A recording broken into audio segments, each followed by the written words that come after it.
Hey guys, welcome to today's reading. This one is all about what people see in you that you don't see in yourself. So, what are others seeing in you that you need to be aware of? We're getting into all of it, and today we have a selection of different crystals for you to choose from. So, if you're new to this channel, welcome. I'm so happy to have you. And basically, you're going to see which of these crystals is sticking out to you, calling your name, drawing your attention in towards it. And then, as soon as you make up your mind, just scroll down to the timestamps in the comments and the description and jump right into your pile. By the way, if you like how I read tarot and you want to see more of it, then be sure to head to my Patreon where I post all my additional readings. I just posted a reading all about your future spouse, but there are over 90 exclusive readings you'll only get access to on Patreon, and you also get early and ad-free access to all my YouTube videos, so you get to be the first to watch the videos over here as well. If that sounds good to you and you're interested in signing up, then head to the link underneath the timestamps in the comments and the description and join me on Patreon. Also, if you're interested in booking a private session with me, you can do that at my website, briarrosetarot.com.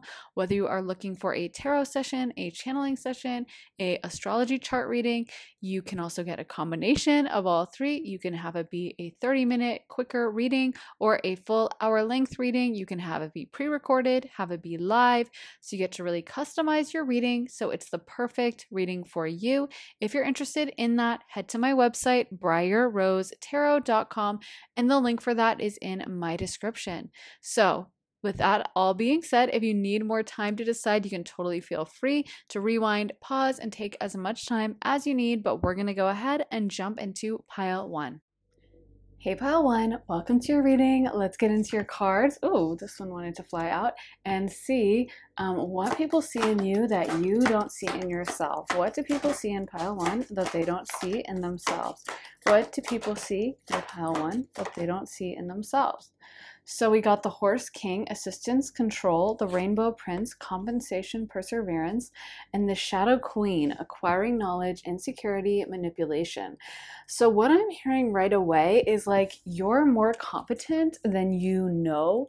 I feel like people really look up to you on a level that you're not aware of. Like there are so many people that really trust you, listen to your judgment, and might even copy you. May even, like, if you wear an outfit, they go out and buy that outfit. But I feel like there are so many people that like really put you up on a pedestal and admire you and think of you as very smart, and even your words may hold a lot of weight. Like if you tell someone something about themselves, they may hold on to that and always think of that, you know, whatever you said. If you said like, oh, that's a really good idea, or you're so creative, they might treasure that compliment. Or if you said, you know, I don't love that outfit, like those jeans, they're not my fave, you might mean it just like offhandedly, but they might never wear those jeans again and throw them away. I feel like you don't realize also how like polished you are, and it's almost like sometimes when you walk into a room, you may feel like there's like a flurry of activity or people kind of like scurrying around to get things right. And I feel like part of that is because people almost view you a little bit like a queen. We got the Shadow Queen, and it's like there is this fear of your judgment or like you being judgmental. I'm not saying you are a judgmental person, but I feel like people are afraid of you judging. People are thinking that because they hold your opinion in high regard and because they think of you as really smart, that if you were to be like, oh, I don't like this party or something, that would like hit them hard. And like I said, I feel like even random strangers or like someone working in a restaurant, when you come in, you might just have this air and this presence about you that seems kind of above it all, or like I'm seeing the image of like, I don't know, if like a member of royalty, like if like Princess Diana or Kate Middleton or something walked into like a random McDonald's in the middle of like Kentucky or something, and like that feeling of like, oh my God, like suddenly I hope they're not judging, you know, I hope they're not gonna be too disappointed by like our fries and the fountain soda and like the fact that this is not a five-star restaurant. And there's a vibe with that of you. I feel like in a way, I feel like there's something very almost Saturnian. Maybe some of you guys have dominant Capricorn in your chart, or you are a Capricorn sun, ascendant, moon, But I feel like there's something that's very like, and also I could see Virgo for this as well, Virgo placements. Um, Earth in general, like Taurus too, but definitely heavy on Virgo and Capricorn because they really are those judgmental signs. But they always make a valid point. Like they are correct in their judgments. And I feel like for you, you kind of see through people. There's also, I'm getting Pluto coming through as well. And I feel like sometimes people are just afraid of what you're going to think. And for unevolved people, they might actually really resent you for this or make comments about, like, oh, so you think you're better, or like, who do you think you are, or like, you're not better than any of us. But I feel like deep down, it's because you do carry yourself with such a aura of grace and self-possession, and like you do things very well. You don't do things like halfway, and you're very like poised. And so I think when you come into the room or whatever, sometimes you can disturb someone if they were like, oh, I'll just wear whatever sweatpants today, and yeah, like the restaurant isn't looking that good today, and we didn't really mop the floors this morning, but no one's going to notice. And then you come in and they're like, oh my God, this person's definitely going to notice. So even if they're doing something shady, or like maybe it's like two coworkers and they're hooking up on the side and no one noticed, but you come in and just the way you look at them, they're like, do they know? Can they see through me? I feel like you're very, very perceptive, and you have this vibe of like this kind of grounded energy around you. Like it's a heavy energy that you give off. Obviously, I'm not talking about weight. I'm talking about, physical weight. I'm talking about spiritual weight. Like there's this heaviness and this kind of intensity, and this like, you don't miss a thing. You're not easily fooled or tricked. And for someone who's not used to really being perceived, or may have some deep insecurities about being seen, I feel like they could definitely not like this and really react badly to it. Yeah, so I feel like you don't realize, again, sometimes like how well you do things. I always notice this with like Virgo placements. Like one of the Virgos in my life, whenever they cook for me, it's so funny, and I always will laugh because they're Capricorn Virgo dominant. And like if they're making a salad, they will chop everything into the most perfect uniform pieces. Like if they're making, cutting up, dicing some cucumber, dicing some tomatoes, whatever, all the cucumbers, like squares, will be the exact same size, like exact. And if they're adding some cheese, and it's like cube cheese, exact same cubes, and the tomatoes sliced exactly in half, or in quarters, or baby tomatoes or whatever, grape tomatoes, everything is gonna like be so uniform. And I'll point that out to them. I'll be like, did you realize that like you chopped all the like cucumbers, like they are exactly matching each other? There's no like, oh, this piece is a little bigger and that's kind of lopsided, which is how I cook, and I consider myself a good cook, but like I'm just like, this is crazy. And a lot of Virgos or Capricorn placements will just be like, oh yeah, like I mean, I didn't really notice. That's just how they do things. They just have that innate perfectionism where like, if I'm going to do it, I'm going to do it right. And they don't even see that as like extraordinary or unusual, because it's just their mentality. And I feel like you really give off that vibe of like a perfectionist, and of being someone that people may even think is hard to please, or they may put you up on a pedestal and really try to get your approval in some way subconsciously, seek out your approval and whatnot, put you in positions of authority, or want your opinion on a lot of things. Let's get into some tarot as well. So what do people see in pile number pile number 1 that they don't see in themselves? The Six of Wands. Yeah, with the Six of Wands, that is a card of major achievement, success. People view you as a success, even if you don't feel that about yourself. Maybe sometimes you feel like, oh, I'm such a failure, or I haven't done this, or I haven't done that. And you might not realize that a lot of people either want what you have, or already view you as successful, and there's more than one way to be a success. It's like sometimes you'll hear an interview from someone who's like a famous actor, and they'll be like, oh yeah, but it's been hard, and I don't know, I'm not really like, I've never won an Oscar. And you're like, yeah, but like to me, you're so famous, you're so huge, like what are you talking about? Or they'll be like an author that, is so prolific and is on the bestseller list and is extremely respected. But when you talk to them, they'll be like, yeah, but I was never that good, and I don't think my writing is that good, or I never really sold as much as this person, and it's kind of amazing. Like I mentioned this before, but I was reading this book about Richard Burton and Elizabeth Taylor and their romance that they had, their kind of famous romance, and kind of from an astrological perspective, looking into the book is not about the astrology, but of course I was thinking about that.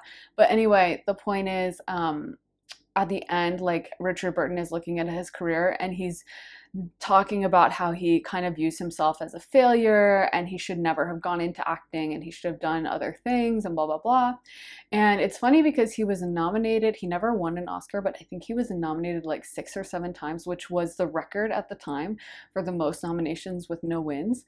He was like world famous. He at one point was commanding like $1 million per movie, which was like insane money back in the 60s or whatever. I don't know what it would be worth today, like 20 million or something. So he was like, by all accounts, a huge success, but he was describing his career and he was like, yeah, I should have never gone into acting. That was a huge mistake.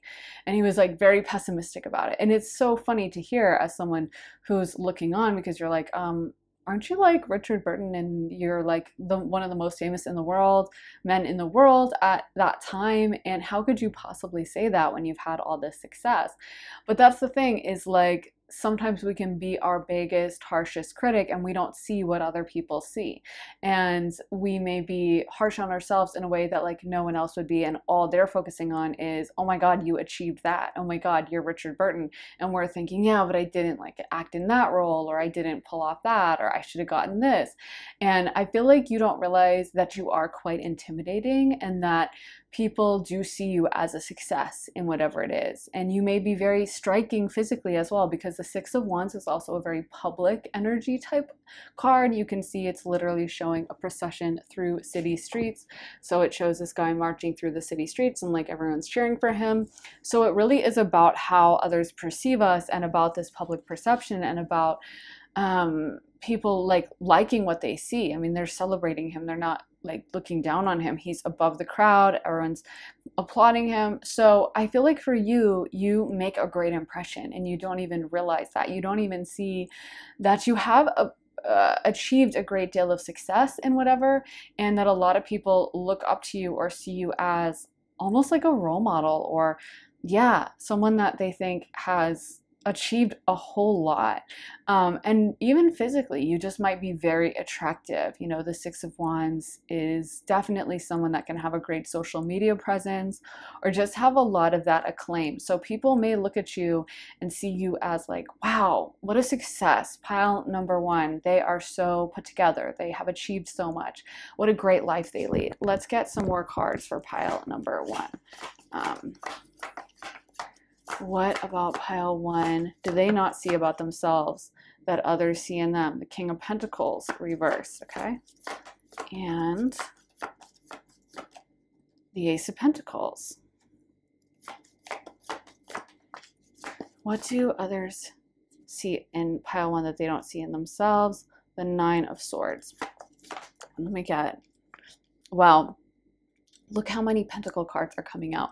So there's a huge emphasis on wealth, pile 1. People may think of you as very wealthy or financially successful, and you may not see that as part of yourself. You may think of yourself as, you know, I'm broke, but people may be misjudging that.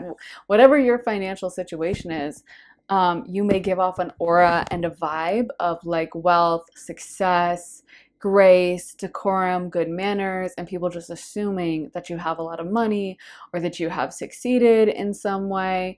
I feel like there's an energy coming through of like, I don't know how pile 1 does it, or even people thinking that you're very perfect.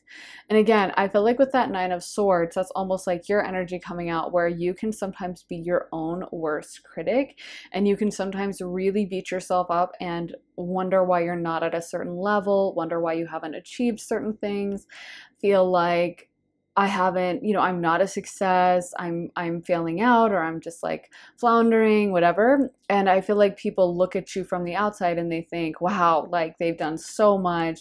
Look how accomplished they are.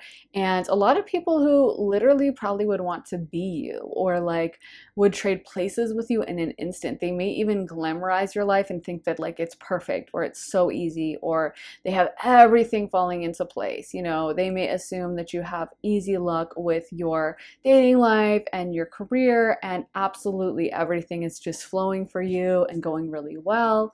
I feel like people think of you as very refined, like highly educated, or very put together, very elegant, and very classy. Like I keep getting like this refined, graceful vibe. Like I said, Kate Middleton or Princess Diana or something, someone who carries themselves with that air of like class and elegance, and just people's heads would turn when they walk into a room, even if they're not making a lot of noise, even if they're not being loud or anything. I feel like you just naturally attract attention and seem very like top tier. You know what I mean? Let's get into some of these cards for you. Pile number 1. What can you tell me about pile 1, and what others see in them that pile 1 doesn't see in themselves? In the hand, the universe is your partner. Okay.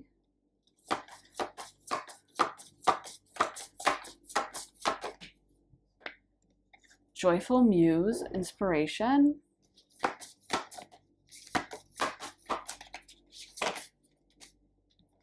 Galactic mushroom, the divine matrix. And this one is stranger curiosity. Yes, you have a lot of eyes on you. You have a lot of like admirers or random people that kind of like lurk and follow you. And honestly, I feel like you have this very polarizing presence. Like people are fascinated by you. To me, it's kind of giving like Pluto aspecting the ascendant, or a dominant Pluto in your chart in some way, because I feel like there's something very mysterious about you where you don't try to get attention. Like, of course, other planets like the sun can also confer admiration and make people very drawn to them, but the sun kind of enjoys that attention, whereas I feel like you kind of really keep it at bay. Like you very much are like, I don't want anyone to look at me, I don't want you to pay attention to me, and yet the more you do that, the more you get attention. It's kind of like how there's certain celebrity couples that like clearly hate attention, and it's like the more they hate it, the more people are fascinated. Like it reminds me of like, I don't know, Robert Pattinson and Kristen Stewart back in the day, how they clearly both hated paparazzi, and it just made people more interested in like what their relationship was like, whereas there's other couples that seem like they really love the attention and they're happy to be photographed, and then it's like no one cares about them. It's funny how that works, but it's like the more you push that attention away, the more people are like, hey, what's going on here? And I feel like you give off that vibe. So there's a lot of people that definitely want to know about you and also see you as very effortless. Like I feel like you have a very effortless way of going about things. Like it's bringing to my mind that phrase, like I don't chase, I attract, where you just naturally, I feel like, kind of let things flow to you. Or again, that's how the perception is. You're not hustling something up, you're not like sweating and trying to make it happen. It feels like you just kind of allow it to flow into your life, and even if you are working really hard, you don't let people really see that. Like you don't let people know how much you're struggling or how difficult you've had to work, and you just kind of keep that to yourself. I also feel like people think you have a really cool way of dressing, or a way of adorning yourself, a really cool way of presenting yourself physically to the world. So the way you dress, the way you do your hair or wear makeup, or however you present. If you're a guy, maybe, I don't know, the way you style like your facial hair or something, or the way you dress. But I feel like people think it's really unique and really cool, and they're very interested in the way you show up. Like it doesn't seem boring or basic, or like you're just trying to follow a trend. It seems like you really have your own interests and your own unique like world that you live in. Like I feel like you seem very private and kind of closed off, but in a way that I think makes people want to enter in and think of you as like, wow, that's really cool what they're doing. And they seem also super independent and very non-needy. Like I feel like there's something about you that seems very like you're okay on your own and you're not seeking out attention, or you're not desperate to have people hang out with you. You really kind of like do your own thing and operate on your own level. And I feel like a lot of people are very fascinated by that, kind of wondering, how do you do it by yourself? Or how do you not need anyone? Or how are you not, like, how are you not trying so hard? Why is it so easy for you? It's kind of what I'm getting. Why do I have to work so hard and it just falls into pile one's lap? I'm not saying it has, but I feel like I said, you don't let people see you sweat. You don't let everyone in. You don't show everything. You're very like guarded, or very like selective about what you share. And I feel like people can see that you have an interesting life, but they just can't quite figure you out. They can't get everything like under wraps. They don't know exactly what's going on. They may have an idea of it.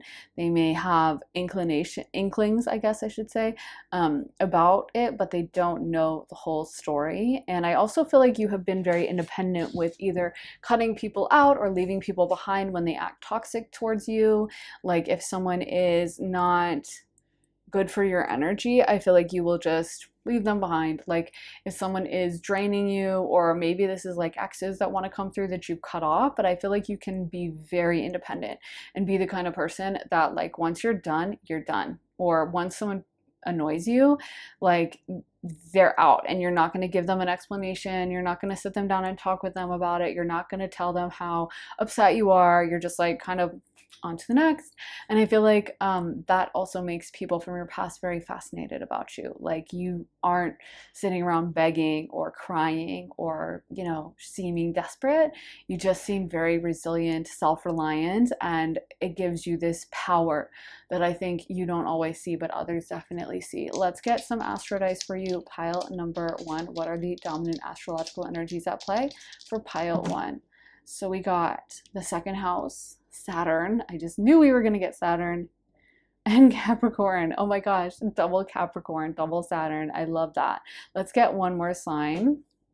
Pisces. Okay, cool. So we have Capricorn, Taurus, Pisces coming through. So let's start with Saturn, left to right, and Capricorn came up twice. Saturn energy came up twice. So of course, Capricorn is all about kind of hard work, doing things well. And it also rules the 10th house of public reputation. So it really is an energy that cares very much about their dignity, their perception with others, and about making that good impression and about doing things correctly.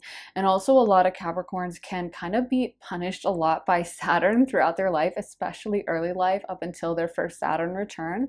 So they kind of learn to do things right the first time. Like that's my theory for why the Capricorn in my life always cuts everything so perfect. I always have to laugh. Like I'm always like, this is insane. Like it's like a trained chef would cut things. You know how like if you go to like a 5-star restaurant, they train you to cut the carrots into little perfect squares, and most of the time that takes a lot of training. And I'm like, how do you just do this naturally? Like it's so wild to me.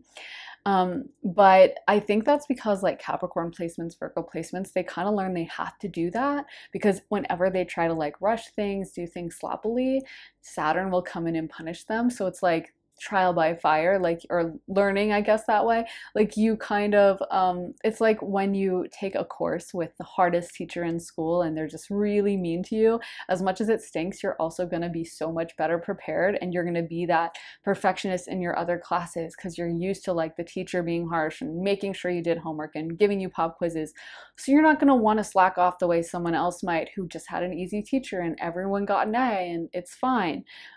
So yeah, I feel like with you guys, you are very big into like, if I'm gonna do something, I'm gonna do it right. And I feel like you don't operate in the world from like a sloppy halfway place. Like you're very perfectionistic and you also expect that from others. And that kind of leads into the second house too, because the second house can be kind of bougie. I mean, it is the house of earned income. It's ruled by Taurus. Taurus is ruled by Venus, and Venus is that planet that is about kind of luxury and the finer things in life. And this is why Tauruses have a reputation of like eating a lot, but they really love food as just like a pleasure, and they love good food, and they love like good other things in life too, good clothes, nice, you know, materials, like a nice blanket, not a ratty old blanket, but like a warm, plush, beautiful, silky blanket. Like that's kind of Taurus vibes. And I feel like for you, you are that person that maybe if you walk into a restaurant and it's kind of janky and it's not super nice, you would just leave. You just would bounce, you know, and you would go across town to the one that's like doing things well, and people get that vibe from you. Maybe just the way you talk to the waiter, and even if you're being polite and you're ordering right off the menu, but the way you say like, I'll have the lemon water and I'll have this, I feel like it just gives off a vibe of like refinement or just perfectionism. Also Pisces, that makes a lot of sense to me because Pisces rules the 12th house of hidden things. And again, I get that vibe for you of you really like your privacy. You don't like to have everyone be staring at you, paying attention to you. So you actually keep things very private. The other thing is Pisces is highly creative. It's ruled by Neptune, which is a very intuitive and creative energy. And I feel like for you, you really have a great sense of personal style, and the way you put yourself together and the way you carry yourself is very like very creative and very beautiful, and just has a very innate grasp of beauty. And definitely Taurus has that gift as well. So that Pisces Taurus combination can be very bougie and very like just beautiful. Like the way they do things can be very, very beautiful and just look lovely in a way that maybe someone else wouldn't notice or would be like, oh, it looks fine, it's good enough. But you know, definitely Pisces and Taurus will be like, no, it's not, we need to take it over the top. So I feel like definitely how people perceive you that you aren't aware of is definitely as a perfectionist, definitely as someone who really looks great a lot of the time, has a lot of natural beauty and a great natural aesthetic, as well as someone who's very effective and does things right and doesn't cut corners, isn't sloppy, isn't just trying to do the lazy thing, but really like does a great job with everything. So that is what I have for you, pile number one. I really hope that resonates, guys. If you would like to see more of my content, then be sure to check out my Patreon. I just posted a reading all about your future spouse, but there are over 90 exclusive readings you'll only get access to when you sign up for Patreon. You also get early and ad-free access to all my YouTube videos. They always get posted over there first. So if that sounds good to you and you're interested in signing up, then head on over to my Patreon and join us. The link for that is underneath the timestamps in the comments and the description. And if you would like to book a private session with me, you can do that at my website, briarrosetarot.com, and you can get a tarot session, astrology session, channeling session, a combination. You can get it pre-recorded or live, shorter, 30 minutes, or a full hour-length reading. You get to really customize your session so it's perfect for you. So if that sounds good and you want to sign up, head to my website, briarrosetarot.com. The link for that is in my description. Thank you so much for watching, guys. I'm sending you so much love and light, and I will see you again very soon for another reading. Take care, guys. Bye. Hey, pile two, welcome to your reading. Let's see what others see in you that you don't see in yourself. What do others see in pile two that pile two doesn't see in themselves? So we got the Lady of the Mirror, reflection, non-judgment, the Dragon's Duel, inner conflict, morality, conscious choice. And let's get one more card. Pile two. Okay. Ooh, this one is the Sacred Union. Wow. Okay. So first of all, with the Sacred Union coming out, other people may find your presence to be very nurturing, very loving. And I feel like you may even have people who open up to you or like tell you all their secrets, tell you all their problems, get really intimate with you right away. I feel like they see your energy as kind of like a soft place to land. And I feel like a lot of people also really respect your judgment and seek you out for your opinions or for your advice. I feel like it says the lady of the mirror, non-judgment, reflection. It's almost giving me like therapist vibes. Maybe some of you guys kind of play therapist to your friend group, or, as soon as someone's having a breakup, they're coming to you, they're calling you out of all your friends in your friend group, and they want to hear, they want to talk to you and like, hey, let's get some wine and I want to talk this through to you. And you are like, why do people keep coming to me for this advice? But I feel like it is because people really respect your judgment. And what I'm getting is you're very intuitive, pile two. It's not just about, you're not just like a therapist in the sense of like one of those therapists that's like, well, with borderline personality disorder, blah, blah, blah, the DSMV says this, and like, reciting facts and statistics and lecturing them. You're very like calm, and I feel like you actually use your intuition a lot to give them guidance. So I think that's why people maybe on a subconscious level seek out your wisdom, because you kind of listen without overreacting, and then you'll be like, okay, I don't know, was he ever doing blah blah blah, was he ever texting other people? I don't know, I'm just getting a vibe that like, I don't know, maybe he was looking at other girls. And then your friends are like, yeah, he was, but he said they were just friends. And you end up like saying these psychic things without knowing it. Like you don't know you're channeling, but I feel like you just do it naturally. You kind of like get a vibe, and I feel like you don't even realize how good you are at that, how intuitive, how psychic you are. So a lot of people may come to you for that advice in the same way they might seek out a tarot reader or a medium or something, or pay for, like a channeling session from a professional. They go to you because they know that you are going to be able to read the situation and offer that intuitive judgment and tell them things that may not be apparent. And even though they might be able to get, a great breakup pep talk from their mom or from someone else in their life, they may be able to get some logical explanations from others. I feel like they can really come to you and get like a deep understanding, and also you really have a great assessment of what's going on. You're great at taking in situations and really understanding the motives, the psychology behind it. It's kind of giving me Pluto energy, because Pluto also is great at understanding psychology and understands how people work, and doesn't look at things on a surface level, but can really see so much deeper into that beyond just what other people might look at and see as this is the situation. You might be that person that's like, actually, have you considered this? Or, well, maybe they were acting out of this, or were they not close with their mom growing up? There's something like with the mom coming through. And I feel like you're so often like right on the money. So I feel like people really come to you, and it might even be something with like strangers seeing you walking down the street and being like, oh wow, that person is just someone I'm drawn to. I don't know why, but it's almost like their intuition is tugging at them of like, go up to them, talk to them.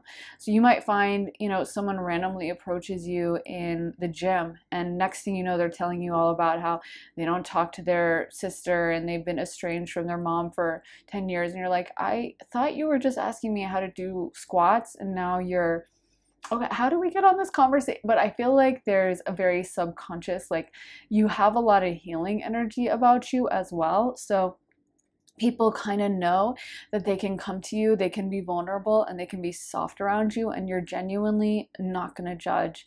You're genuinely going to kind of be that warm, soft place for them to land, and you're not going to like run around and tell people or laugh in their face. So I feel like there's a very healing energy that you give off, and a very like deep way of looking at the world that's quite rare and quite unique. And also you're very smart and very on point. Like what you have to say isn't just illogical or, just like comforting nonsense. It's like it really does make sense, and it's very intelligent.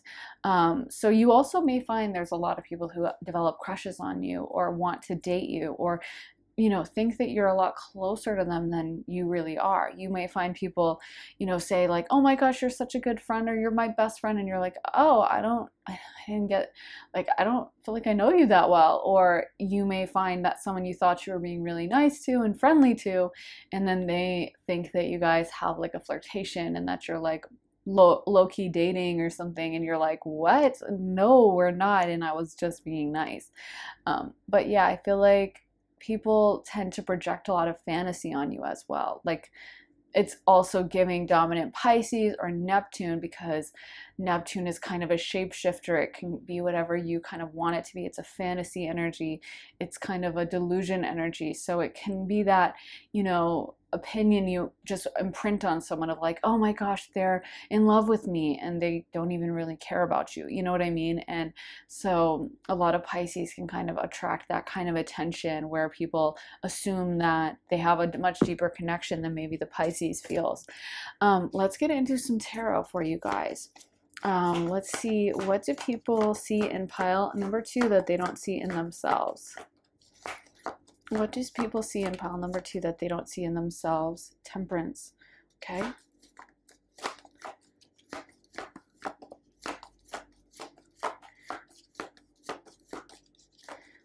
What do people see in pile 2 that they don't see in themselves? I always think it's so funny when it takes forever to get a card. Like, I'm always like, it's got to be a really good card then. If it's taking 5 minutes to come out, it must be a very specific meaning. Okay, the Emperor. The Eight of Swords. The Devil card reversed. And let's get one more card.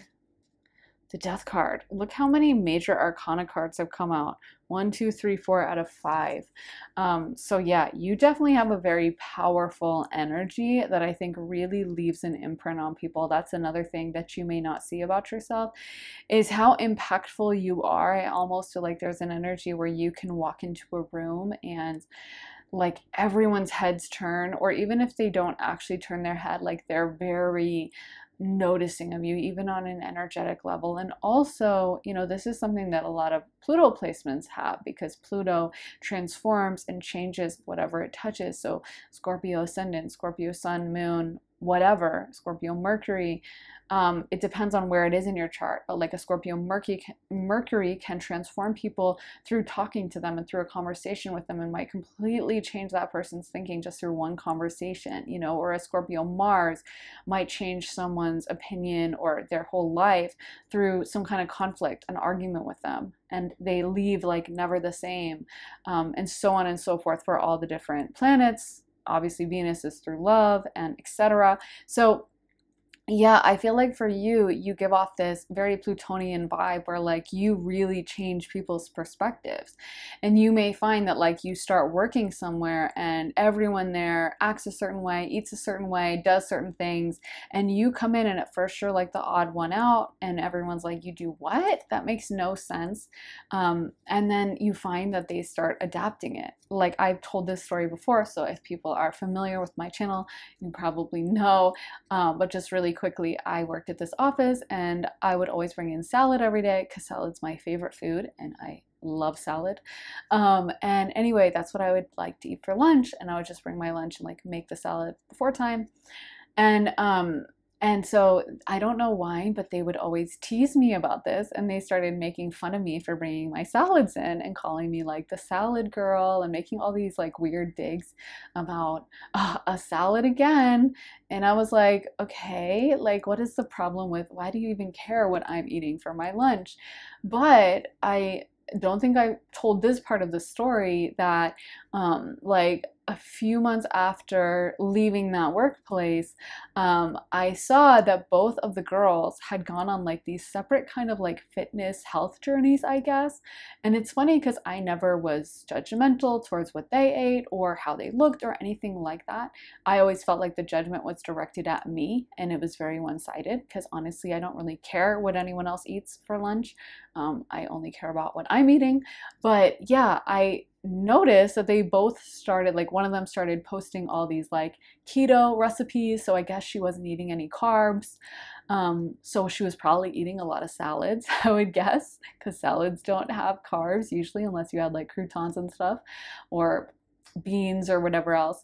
And then the other one just went on like this intense health fitness journey, and of course, like, salads are not the same as like fitness, but I have to assume that they maybe were eating salads as part of that. And I just thought it's so funny that they reacted so like aggressively or angrily about my salads, because maybe that was a projection of something that was irritating to them because it was something they wanted to change in themselves. And I would never judge anyone for their body or whatever they're eating. I think we're all on our own path and people can eat what they want. I'm moon in the sixth house, so I feel a lot better in my body when I'm eating like healthily, and I can't really sustain eating unhealthily because my whole body gets affected. Wherever your moon is, like, you will be very sensitive to fluctuations. So anyway, but the point is I was like, okay, so this is why they got so upset. This is why they would always make a big deal when I would open my salad. I never understood it at the time. I just thought it was strange. And I will be honest, I questioned myself, like, am I weird? And like, why? Well, what's the problem? Okay, maybe there is something weird about my salads, and maybe I should go with them when they want to go get like fast food during lunch. And I really thought, I don't know, this is so weird, but maybe they have a point. And so in retrospect, it's kind of like, oh, okay, that's what was going on. And that's why they had to make such a big deal out of it. And that's the thing where you have this kind of energy, is like you might affect someone and they get triggered and they might not have the maturity to say like, hey, I'm feeling really upset because like I'm super insecure about my eating habits. So that's why I like really attack you for yours. Or I am so upset and triggered about my dating life, so that's why I interrogate you about your boyfriend and make fun of him and blah, blah, blah. But like, that Pluto energy can be very divisive. It really is very like penetrating to a person, and it's very intense, and it feels like an attack. Thinking of like Scorpio, the sign that Pluto rules, it's like the scorpion, and it will sting you, and it has a little stinger that penetrates into your skin. So that's how Scorpio energy can feel, Pluto energy can feel when someone gets triggered. It can really reach down into their depths of their subconscious. But I guess the funny thing is both of those women then completely transformed their lives. And what a weird like series of events. And maybe it's just a random coincidence, but I have to assume that the weird outsized reaction to my salads and then the subsequent health and fitness journeys were probably interlinked and has something to do with each other. And I feel like that's the vibe with you as well. No matter how bizarre or strange or small it may seem, there may be things you're doing that people get irritated by you, or people receive it as like, oh my God, pile two, you're coming on really hard or really strong, or this is like I don't know, this is too much for me.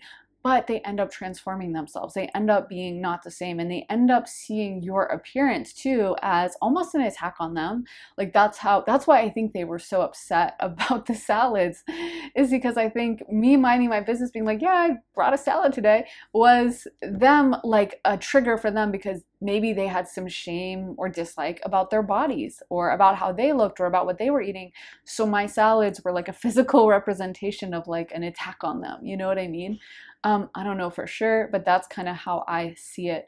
And I feel like that's the vibe with you as well. You may find that people get randomly triggered and you're minding your business. You're not doing anything to them. You're not even thinking of them. You're just like there. And Pluto heavy people, like Pluto aspecting the ascendant, like I always think that there's so many famous pop stars that have that placement, and the one that I think kind of exemplifies it the best would be Taylor Swift. But I mean, you can really take your pick. Like I feel like every major pop star has like Pluto conjuncting the ascendant: Beyonce, Madonna, Taylor.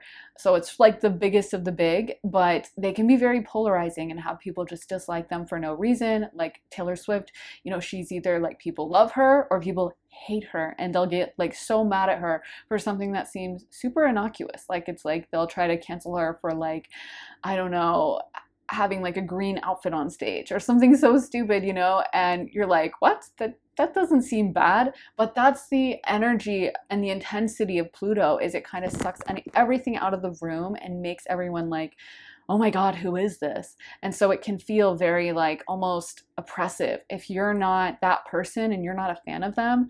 You know, if you're not a fan of Beyonce and then everyone's like, oh my God, I love Beyonce, and they're talking about, you can be like, oh, why is everyone talking about Beyonce? Same with Taylor, same with Madonna. And I feel like there's that vibe for you with just like naturally turning heads, naturally getting people to notice you, naturally having people be like, what are you doing? And tracking you and being interested in you, and naturally maybe even getting power with the Emperor card coming through, ruled by Aries. You know, there's this vibe of like naturally people kind of look up to you, or naturally people are drawn to you and curious about you. And if someone is very unevolved and maybe they're a little jealous, maybe they feel insecure, they could take this as almost an attack on themselves of like, why does pile number 2 get to be the center of attention? Why are people paying so much attention and focus on pile 2? And what about me? You know what I mean? There is that vibe as well. Yeah. Let me get into some more cards for you. Pile number 2. What is the thing that people see in pile 2 that pile 2 does not see in themselves? Beloved, radical acceptance. I also am getting a vibe, pile 2, that you're very selective with how you spend your time and your energy. Like, I feel like there's a lot of people that like jostle for your attention and would love for you to like focus on them. But there's this vibe that you are super selective with how you spend your time. Like, this mindful card is making me think of like lots of people kind of jostling around trying to get your attention, and you know, trying to be the one to draw you in or get you to focus on them, and you being like, no thanks. Like, I feel like you're kind of selective with your time, or there's this perception that you are selective with your time, and that may even come across as like, oh, so you think you're better than us? Oh, so you're too good to hang out with us? Oh, you're too cool. And I feel like sometimes that leads to jealousy, because it's almost like people do crave your energy and they do crave your attention, and they do think of you as very exceptional, cool, like unique, different, special.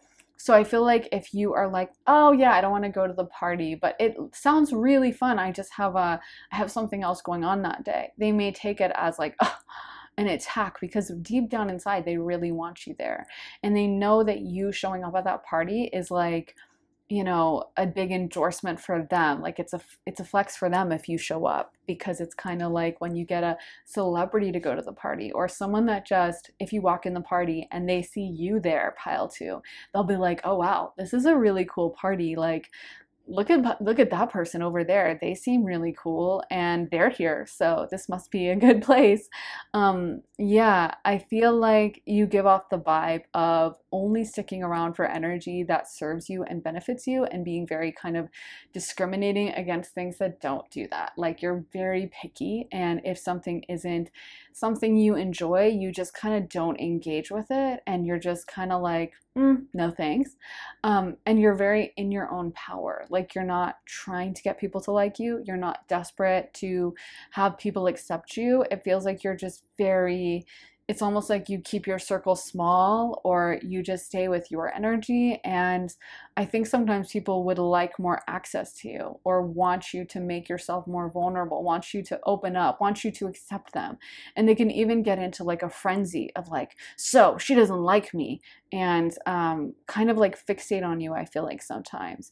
There's also this kind of mysterious quality that I think you give off, where I don't feel like you tell everyone every detail of your business. You may kind of like hold a lot back, or just disclose things selectively and not open everything up to everyone. And again, I feel like that sometimes makes people a little irritated, or feel like, so you're not actually telling us what's going on. So you think you're too good to share, or you are going to refuse to engage with us. You know, there's this kind of like entitlement sometimes that people have towards you, feeling like, who are you to hold back? Like, I feel like in a way your energy is so in demand that people like get into a frenzy over it. Just like they say, apparently like diamonds are really common, but I think the De Beers company or someone like made them off limits or somehow got a monopoly on the release of diamonds and then started releasing them really slowly so people could only get diamonds through them in order to raise the prices, and then the prices skyrocketed, and it's like then there's this frenzy for diamonds and everyone wants them. And I feel like because you don't give your energy away and you're very like choosy about who you spend time with, that makes people want it more. Let's get some astrology dice for you. Pile number 2. What do people see in pile 2's energy that they don't see about themselves? So we got the 8th house, Scorpio, Pluto energy coming through really strong. Then we have Neptune, aka Pisces, and then finally Gemini, aka Mercury. So we have also the 12th house, 8th house, and the 3rd house represented. So starting off with Neptune, aka Pisces. Definitely Pisces can have that hard to get quality. It is the fish. So if you think about when you're going fishing and you try to catch a fish or you try to get the fish over, if you even make like a small move, the fish might hear it and swim off, you know? And fishes and Pisces can be kind of hard to get. And also that warm, empathetic quality that you give off that I was picking up on at the beginning of the reading. The other thing with Pisces is, like I said, they can project that fantasy. They can literally rule over like Hollywood. Neptune, you know, rules over Hollywood and kind of that fantasy, that glamour that, you know, you don't know everything about it. Maybe it's fake, maybe it's real, but you kind of think you know it. You feel like you know it. You feel this connection. You feel drawn to it. In the same way, you may really love a celebrity and feel like, oh my gosh, I know them so well. We would get along, and you've never met them and they don't know you. You know what I mean? And they might be a horrible person behind the scenes. So I feel like sometimes people feel a lot closer to you than you feel towards them, and sometimes they may think you have a much deeper connection with them than they have towards you, and sometimes they may project like this whole fantasy onto you and really want your energy, really want that nurturing quality that when you give someone your focus, I feel like you can be so charming and so warm and loving that it's like almost becomes a drug for people and they want more and more and more of it. Then we have the 8th house definitely coming through strong. That's of course Scorpio, Pluto energy, and Scorpio energy is super penetrating, as I mentioned, and really cuts through to see things so clearly, see the deepest level of someone and not just see them through rose-colored glasses. And sometimes people may not be ready for that. They may have an idea of themselves and being seen by you in the way you view them, because I feel like when you view someone, you really, you know, you really take them in. You don't just see them as like happiness and flowers and sunshine and roses. Like, you are very discerning. You're very psychic, as I mentioned at the beginning. And so if someone's not ready for that, if someone is like operating out of a dysfunctional place with the devil card reversed, you know, you're gonna see that and you're gonna be aware of it, and they might not be ready. Like if someone's been drinking too much and they're slurring their words, you're gonna clock it. Or if someone's been, you know, like in a bad relationship with their boyfriend and it's been traumatic, and then they try to tell you like, yeah, we're so happy, you might be that person that even just with a glance you're like, and they can see that you notice it, and that might really irritate certain people. Also, Pluto definitely carries through with that energy of being private, closed off, and not open to everyone, and definitely does that even more than Pisces, and kind of holds people at a distance, very selective with who they let in. And I feel like that also is part of your energy. Then we have Gemini. Gemini is super intelligent. And the other thing about Gemini, similar to Pisces, is they will like leave if they're not interested in a situation. You know, they're a mutable sign, and if you're not keeping their attention or their focus, they are kind of like on to the next, you know? And you kind of have to really be someone that can hold their attention for a long time, and they have lots of options. Gemini is ruled by Mercury, so they're great in conversation. They're great at talking to people, and they often have a lot of friends, a lot of people who want to hang out with them. You know, they're an interesting person to be around. They're not boring, so they have a lot of people that they can pick and choose from. And so they might not be as easily accessible as certain other people. They might be someone that you kind kind of have to invite them early or they're not showing up. You know, their social calendar is booked and busy.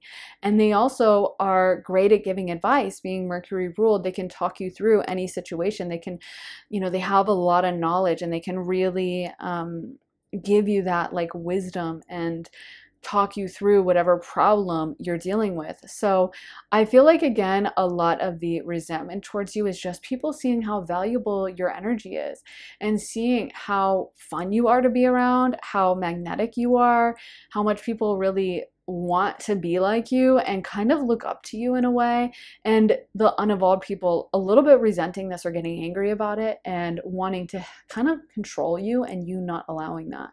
So that is what I have for you, pile number 2. I really hope that resonates, guys. If you want to see more of my content, then be sure to head to my Patreon. I just posted a reading all about your future spouse, but there are over 90 exclusive readings you'll only get access to when you sign up for Patreon, and you also get early and ad-free access to all my YouTube videos. So if that sounds good and you want to sign up, head to the link underneath the timestamps in the comments and the description and join me on Patreon. Also, if you're interested in booking a private session with me, you can do that at my website, briarrosetarot.com. Whether you want an astrology reading, a channeling session, a tarot reading, a combination of all three, whether you want it to be a little bit shorter, 30 minutes, or a full hour-length reading, or whether you want it to be a pre-recorded or live session, you get to really customize your session so it's perfect for you. If that sounds good to you, then head to my website, briarrosetarot.com. Link for that is in my description. So thank you so much for watching, guys. I'm sending you so much love and light, and I will see you again very soon for another reading. Take care, guys. Bye. Hey, pile 3, welcome to your reading. Let's get into your cards and see what people see about you that you don't see in yourself. What do people see in you, pile 3, that you don't see in yourself? Okay, so we got the Horse King, assistance, control, the Queen of the Light, illumination, enlightenment, celebration, and the River Queen, flow, letting go, natural movement. So I feel like you guys don't see how fun you are to hang out with. Like, the Queen of the Light is giving me that sun energy and making me think of someone who is just all the things that the sun represents: a burst of energy, creativity, excitement, doing a hobby. And to me, it's giving that energy of almost like the girl at the party that would like pull you up onto the table and give you the bottle of champagne and be like, have a sip. And, you know, maybe if you don't know anyone at the party, would come up to you and be like, hey, I'm Caitlin, it's so nice to meet you, like, come talk to my friends. You know, it's giving me the vibe of that person that you might even look up to and see as like a role model, or see as like, oh, wow, she's so cool, I wish I could hang out with her. Like, I feel like you are almost like you are the party. You are the person that so many people gravitate to and want to be around, and you have such a generosity of spirit is what I'm hearing. Like, you, I feel like, make everyone feel comfortable, and you really do want the best for people. You really do bring out people's good sides. You see in others like their biggest potential, and you don't judge people for like, oh, you were seeming quiet or you were seeming off. I feel like you're super generous with your time, and you're always trying to like bring everyone in, make everyone feel good, make everyone feel included. And I feel like you really affect people around you, and you don't see how fun you are to be around, how much of a blast you are to be around. It's reminding me of someone in my life who is a Leo moon. Actually, I have a lot of Leo moons around me. And I feel like this person is just the embodiment of sunshine. Like, when you're around them, you just feel like this realm of possibility. And this person in my life is always that person who will just randomly be like, let's do a road trip. And you know, it may be the craziest idea, and it's like 12 a.m. already, and they're like, no, I'm serious, let's get in the car, let's do the road trip. And if you agree to go, like, it will be the most magical time, and there will be crazy stops at like a random roadside attraction, and you know, late night trying to find a gas station at like 4 a.m. and then crashing in a hotel room and in a motel by the road and like sleeping until 11, and then you get called by the front desk like y'all need to leave. And but it's such a fun story, you know. It's such a like great memories that you have on this road trip, and like it's such a blast, and that can become your favorite memory, and the time with them is just so infectious, and just like even thinking about it puts you in a good mood. And also there's that bravery that that sun energy has of like, let's do it, we can do it, why not? You know, that time that you're like, oh my god, like it's 12 a.m. Why would we leave on the road trip? That's crazy. And they'll be like, no, we can, and let's do it, and let's just go now. Let's, come on, I have some gas in my car, we can make it this far, and then we'll stop and get gas. There's like a 24-hour diner in that part of town, we can stop there for something to eat before we go.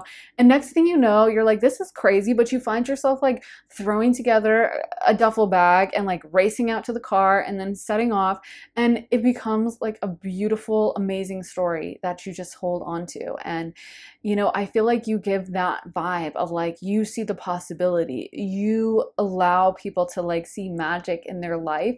And I don't think you understand how much people hold on to and like trust and love these memories, revere these memories, cherish these memories that they have with you.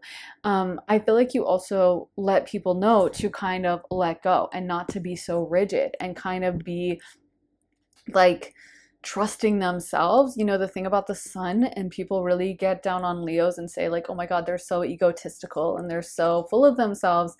But you know, if you think about it, like there's something really great about actually believing in yourself. And yeah, maybe sometimes it can cross the realm into egoism, but most of the time when you're kind of, you know, it's when you don't trust yourself, it's when you don't like really believe in yourself, that's when you're gonna be that weirdly egotistical person seeking out compliments. And when you actually believe in yourself, then it's like you're just gonna be very outward focused, because you're gonna be like, of course we can do that, let's do this next.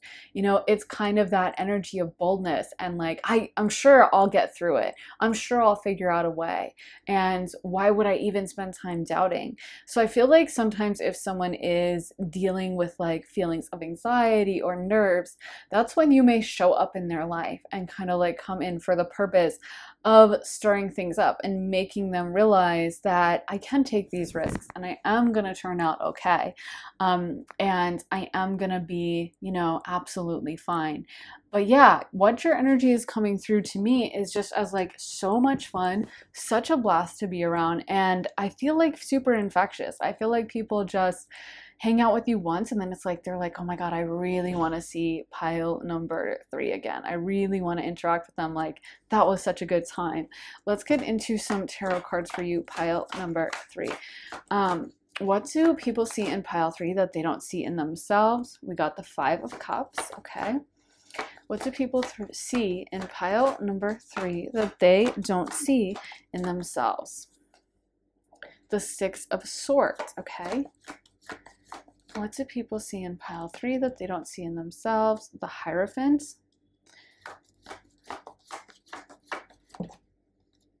And we got 2, the World card, and the Page of Wands. I definitely feel that Page of Wands energy, that fire energy coming through. Page of Wands is kind of the energy I was already channeling, that super bold and exploratory and loves a new challenge, loves to try something new, and isn't very afraid. The Page is the youngest of all the suit cards, so it has that infectiousness and that boldness and that bravery that you usually get with like a teenager or a kid who's like, yeah, let's do it.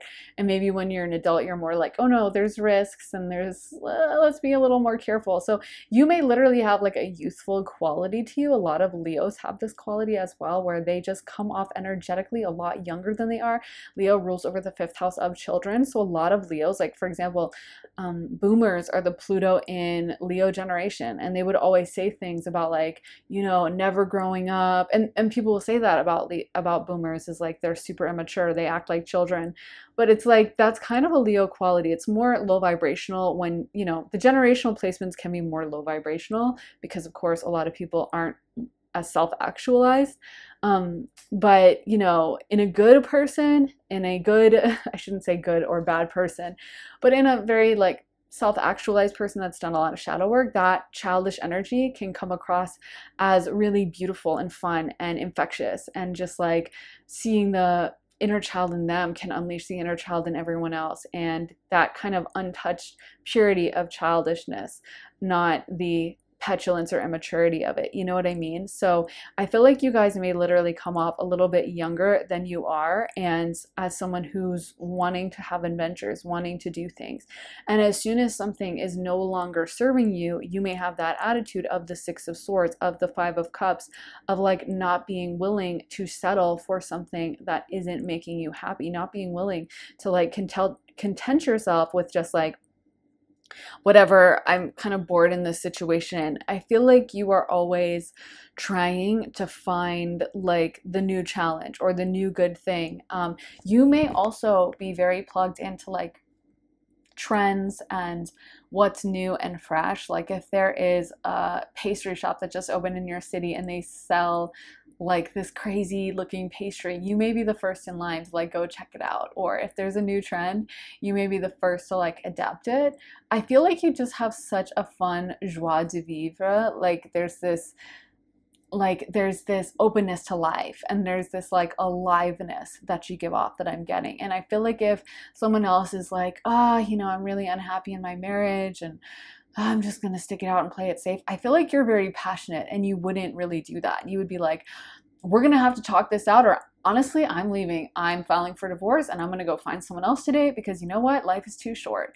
And yeah, I feel like, you know, in that way with your passion, some people may find it disruptive, but I feel like for you, you also inspire people to like, you know, actually they're kind of right, because my marriage is the same and maybe I've just been tolerating it and just, you know, telling myself it's okay, but I'm really miserable and life can be so much more passionate. And now that I see pile 3 being brave enough to actually file for divorce and actually seeing them take that risk, and now they're dating someone new and they're thriving, you know what, maybe I will be brave enough to file for divorce too and leave my husband, you know?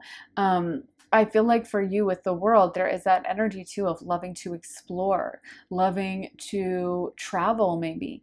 And the world card literally shows someone dancing. So you might be a great dancer. You might be the life of the party that's always gonna like dance on tables, like I said, or, you know, just get out on the dance floor.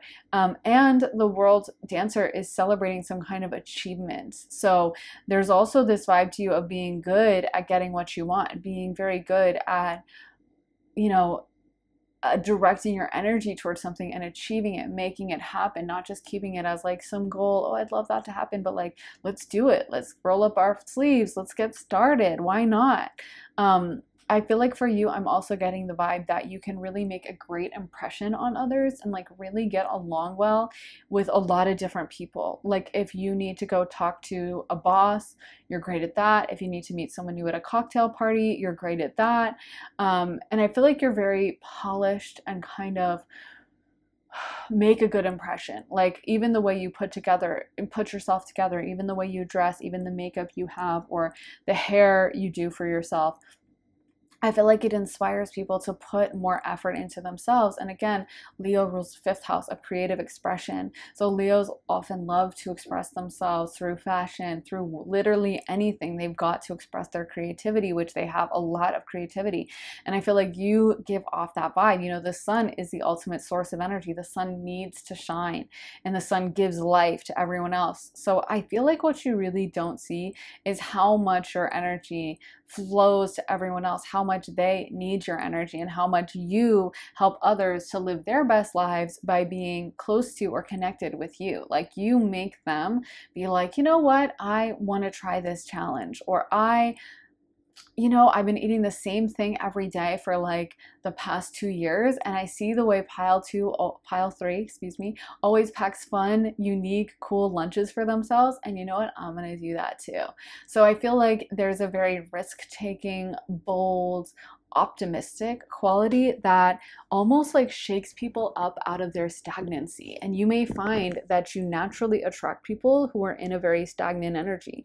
Like you randomly get assigned to sit at a desk next to a woman that has been in a really horrible marriage for the past 20 years. She's way older than you, and she's kind of just like, yeah, that's just how men are, and he never gives me roses, and he's just, he's just kind of boring, and you're that person that will give her the pep talk of like, girl, you deserve so much better, and this is your one life. You deserve to be alive. You deserve to flourish. You may be a really good motivational speaker, pile number 3, and I feel like you come in to also teach people their value because you see the value in yourself and you have high self-esteem. And sometimes people may get down on you about that. They may be like, well, oh, so you think you're better, or so you're bragging. But I think it's like you understand that high self-esteem is a good thing, and high self-esteem is something we should all have. So if you're gonna, you might say that about yourself, like, yeah, I accomplished this, I'm proud of myself on that, but you're gonna cheer someone on if, why can't I talk? You're gonna cheer someone on if they want to tell you about their accomplishments. You're not going to be like, oh, well, that's not as good as me. You're going to be like, oh my God, that's awesome. Congratulations, girl. And you're going to genuinely be supportive. You genuinely want the best for everyone. And I think in that way, it's almost like shocking for some people because they're so used to haters. They're so used to people who are secretly, envious or secretly have low self-esteem and try to sabotage everyone around them. But you really are that supportive partner and friend who like wants the best. And I'm also hearing your laugh is super infectious, and like you just don't understand how much fun you are to be around, that you really are the life of the party. And you can be really funny too, is what I'm hearing. You can be really funny, great to talk to, great in conversation, and like the ideal person that you would want to be seated next to at a party, at a dinner party or an event or something. You're that person that so many people would be like, oh my gosh, I met pile 3. I don't know why I keep saying 2. And they're so much fun and they're so easy to be around, and also they may find themselves inspired. You may just be telling them about like, yeah, I took this trip to Mexico, and anyway, we went to Tulum, and oh my gosh, we went on, I don't know, we went into the jungle and did this, and you're like just telling them, and then you don't even realize they go home and they're so excited and they start researching and they never thought of going to Tulum or to Mexico. But they find themselves like signing up for a trip and like wanting to do that. And you're just like trying to tell them about what you were up to, but it ends up being such an inspiration. And it's almost like, wow, if pile number 3 can do that and be so confident and be so like acting like it was just easy, it was fun, whatever, then maybe they would have been scared to like travel alone. But then they're like, you know what? I can do it too. So it's very inspiring energy. Let's get some more cards for you, pile number 3. Okay, so we got Netcaster preparations come to fruition. We want to know what do people see in pile 3 that pile 3 doesn't see in themselves. We got Fool's Embrace, transmuting pain. Whale Song, resonating. And Dust Devil, moving out of stagnation. So like I said, I feel like you really might be aligned with a lot of people's lives to bring them out of their stagnation, out of their acceptance of like, this is just how life is and it sucks and it's like really hard. And then they see you and you are so intent on finding joy and you are not tolerant of just like the status quo and that's what I have to put up with. And so that's as good as it gets. And oh, well, you are like, how can I make this amazing? How can I raise my expectations? You might even be that person that like, if someone is like, hey, can you put together like a dessert for the party? And everyone else is just like throwing together like, oh, here's some tuna salad and here's, a little pasta dish I made in the microwave or something. And you are like, I'll bring the cake. And then you don't just come in with like a regular schmegular cake. You come in and you like did the icing all crazy and you like did different flavors in it and you like did all these effects. Like I feel like there's something about you that almost makes people want to level up, or you just naturally level up and you inspire that in others. Like they find themselves being like, maybe I could improve that a little by doing this. Or maybe if pile number 3 is going all out, like, let me step up my game. You might find that like you meet someone and maybe they're like a friend and you start going out with them and like going out, to eat or going out to the club or whatever. And at first when you meet them, they're not super stylish. They just are wearing whatever. But then after they hang out with you and they see your outfits every time, and then they start putting more creativity into what they wear and dressing up a little bit more, and you kind of inspire people to like level up. Because again, I feel like you do it in a way that's not competitive. It's not like you're trying to be, I have to be the center of attention. It's just like you naturally shine just like the sun. It's reminding me of like Elle Woods in Legally Blonde, how, a lot of people assumed, oh, you're so full of yourself, or, oh, you're going to judge us all. But instead, she was like so supportive of everyone. And when she would talk about, her life in like Beverly Hills, like I love when she does her introduction, at Harvard, and she's like, is it my turn? Okay, I'm a Gemini vegetarian. This is Bruiser. We're both Gemini vegetarians. And then she goes through these things and then she says, oh, and last week I talked Cameron Diaz out of buying this truly heinous orange dress. And, someone could have taken that and been triggered and been like, oh, so you're name dropping that you shop at the same place as Cameron Diaz. But, if you know Elle Woods as a character, she was trying to flash out or make people feel insecure. She just wants to like share. She's just like trying to invite everyone in, trying to make everyone comfortable. And someone's reaction to that, and if they are jealous and petty towards her, then it's just a lot of times insecurity, because she is smart and she is pretty and she is, energetic and bubbly. And if someone can't measure up to that, then they might try to take that down. They may feel like her shining brightly and her being so likable is an attack on them, when that's not obviously what it is. I also feel like for you guys, you have this like resilience and this attitude towards pain of just like, I'm not going to dwell in it. You're very maybe spiritual, and you're very much someone who I feel like believes in the law of attraction, or believes in what you think about becomes a reality. So you keep yourself on that very positive mindset. And I feel like in that way, you inspire others to like not dwell in their pain or their rejections, but head towards the future. Let's get into some astrology dice for you. Pile number 3. What do people see in pile 3 that they don't see in themselves? So we got Aquarius, the 7th house, aka Libra, and then we have Saturn, aka Capricorn. So Aquarius is such a different and unique energy. It does oppose Leo on the astrological wheel, so still has a little connection with Leo. But yeah, I feel like Aquarius is so unafraid, and this is what they have in common with Leo: to be different, to shine, to kind of stick out of the crowd. In a lot of the other signs, there is this desire to hide, or just to blend in, or just to get acceptance with others and to have people like them. But both Aquarius and Leo are like going to be noticed, and they don't mind that. They're not trying to just blend into the wallpaper the way someone else might have a complex around being seen. Aquarius is like, look at me, I am different, I am special, I am unique.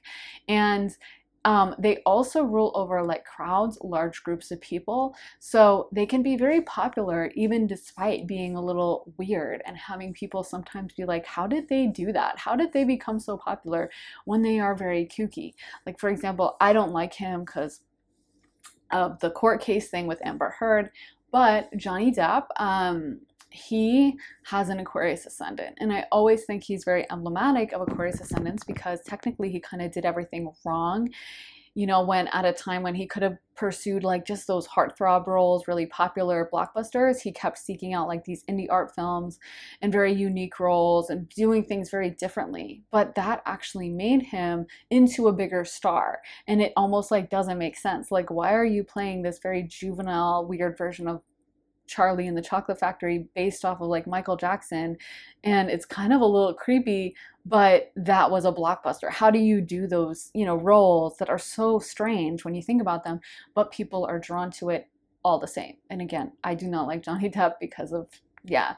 But, so I'm not like saying, oh my God, he's awesome. I'm just saying it's an interesting kind of thing he did that's very Aquarian. And I feel like you have that vibe. Like, you don't need to fit in, you don't need to blend in, you don't need to change yourself, because you are kind of a visionary, and you really like forge your own path. Then we have the 7th house, Libra. Libra is amazing at relationships, great at balancing and making others feel really understood and making others feel really valued and validated. And so, you know, I feel like for you, you are great in relationships. You're great at making people feel respected, understood, loved, and listened to and validated. And you're really great at bringing in someone who maybe does feel kind of alone or weird, or like they're the only one, or they're a weirdo or whatever, an outcast. And you're that person who will notice and bring them into the fold and just wants everyone to get along. So it's like you're not just operating out of that selfish place. You really don't see how much of an effect you have on people and how beautiful your energy is to be around, and how much of a presence you have in making other people feel comfortable and happy and fun.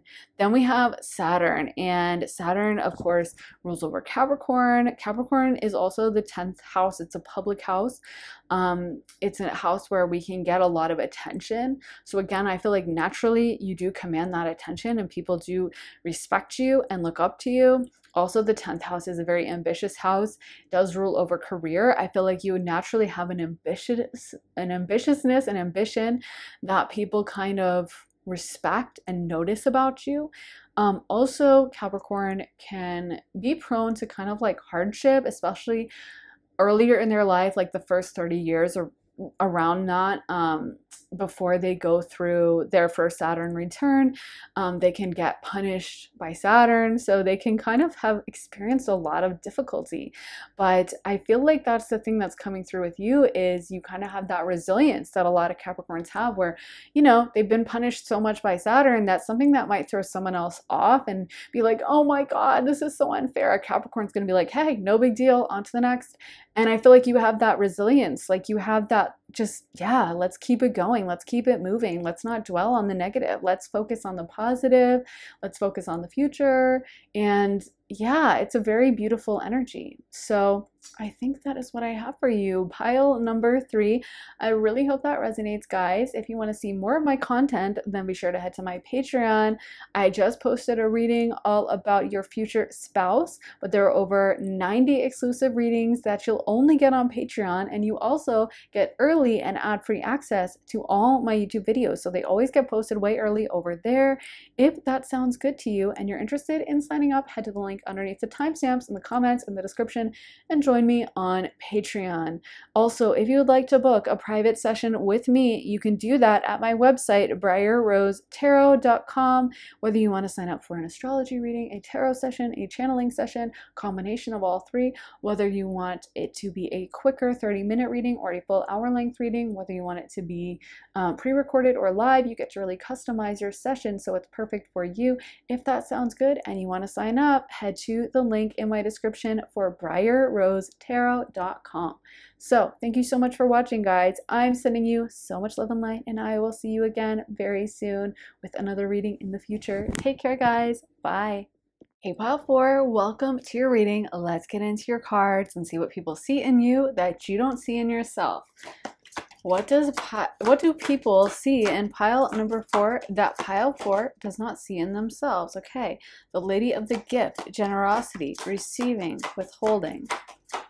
What do people see in pile 4 that pile 4 does not see in themselves?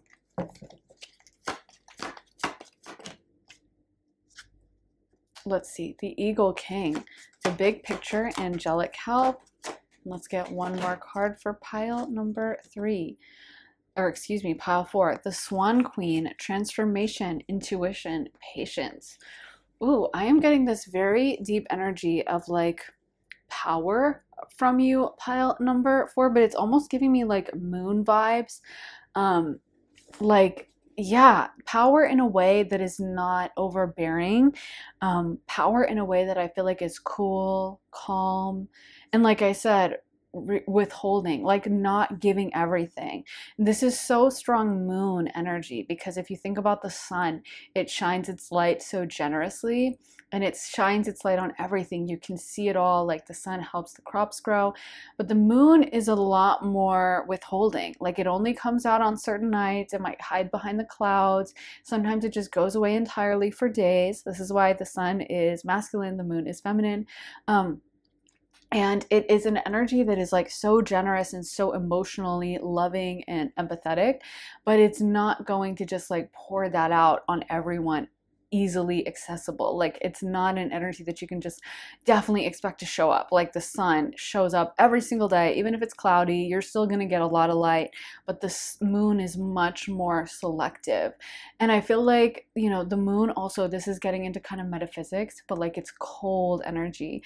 That's like a metaphysical principle. Water is cold, and it's also wet. So this, like fire is fire energy, like the sun is dry as well as hot, obviously. So anyway, going into the metaphysics of it, like to me, there is something very intimidating about this. Like it's giving me high priestess vibes from the tarot, how you can imagine, which is ruled by Cancer in the tarot, and you can imagine how that much must have felt back in the day when like the Greeks and the Romans and lots of different cultures built temples to like the moon goddesses or any kind of goddess or god.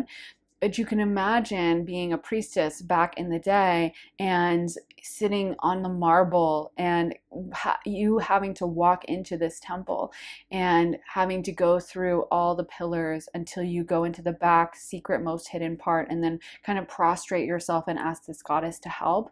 Like the power in that, you know, and the way you didn't want to anger that person.